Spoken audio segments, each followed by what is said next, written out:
আর এবার নজর রাখবো ওয়েনারের দিকে, কারণ ভূমি ধসে বিপর্যস্ত কেরলের ওয়েনার জুড়ে শুধুই হাহাকার। প্রতিদিন বাড়ছে মৃতের সংখ্যা। বৃহস্পতিবার ওয়েনারে যান রাহুল প্রিয়াঙ্কা। তৃণমূলের প্রতিনিধি দলও সেখানে যাবেন। এক্স হ্যান্ডেলে পোস্ট মমতা বন্দ্যোপাধ্যায়ের।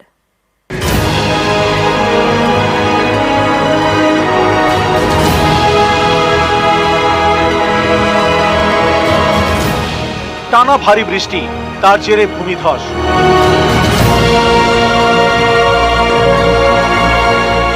ভূমিধসে তছনছ।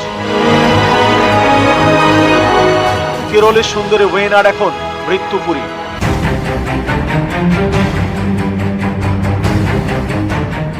বৃষ্টির মধ্যেই চলছে উদ্ধার কাজ। সময় যত যাচ্ছে ততই বাড়ছে মৃতের সংখ্যা। এখনো নিখোঁজ বহু। বিধ্বস্ত ওয়েনারে যাবে তৃণমূলের প্রতিনিধি দল। বৃহস্পতিবার এক্স হ্যান্ডেলে পোস্ট করে জানিয়েছেন মমতা বন্দ্যোপাধ্যায়। লিখেছেন, কেরলের ওয়েনারে ভূমিধসের ঘটনায় খুবই উদ্বিগ্ন। এটা মারাত্মক বিপর্যয়। ক্ষতিগ্রস্ত এলাকা পরিদর্শনের জন্য তৃণমূলের দুই সাংসদ সাকেত গোখলে এবং সুস্মিতা দেবকে পাঠাচ্ছি। তৃণমূলের দুই সাংসদ ওয়েনারে দুদিন থাকবেন। ক্ষতিগ্রস্ত পরিবারগুলিকে সব রকম সাহায্য করবেন। ক্ষতিগ্রস্ত পরিবারগুলির প্রতি সমবেদনা জানায়।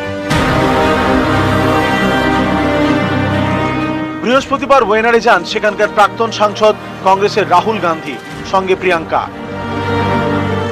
রাহুল এবার লোকসভা ভোটে উত্তরপ্রদেশের রায়বরেলি এবং কেরলের ওয়েনার এই দুটি আসন থেকেই ভোটে লড়েন। দুই কেন্দ্রেই জেতেন। পরে ওয়েনার আসনটি ছেড়ে দেন। ফলে সেখানে উপনির্বাচন হবে। সেই ভোটের দিন ঘোষণা না হলেও প্রিয়াঙ্কা যে কংগ্রেস প্রার্থী হিসেবে ওয়েনার থেকে লড়বেন তা ইতিমধ্যেই ঘোষণা করে দিয়েছেন রাহুল। বিধ্বস্ত এলাকাগুলি ঘুরে দেখার পাশাপাশি এদিন ত্রাণ শিবিরেও যান রাহুল প্রিয়াঙ্কা। এদিন সকালে ওয়েনার যান কেরলের মুখ্যমন্ত্রী পিনারাই বিজয়ন। ওয়েনারের যে অঞ্চলে ধস নেমেছে তার মধ্যে সবচেয়ে ক্ষতিগ্রস্ত মুন্ডাক্কাই এবং চুরালমালা, পাহাড়ের কোলে ছোট্ট সাজানো গোছানো গ্রাম। এর মধ্যে চুরালমালা পর্যটকদের কাছে চুম্বক। সোমবার মাঝরাতে ভূমিধসে সবকিছুই উলটপালট হয়ে গিয়েছে। প্রায় নিশ্চিহ্ন হয়ে গিয়েছে চুরালমালা, মুন্ডাক্কাই সহ ওয়েনারের একাধিক গ্রাম।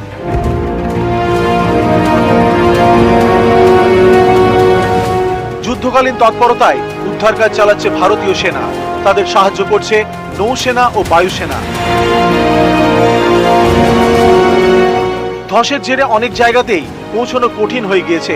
সেই সব জায়গায় পৌঁছতে বেইলি ব্রিজ বানিয়েছে সেনা।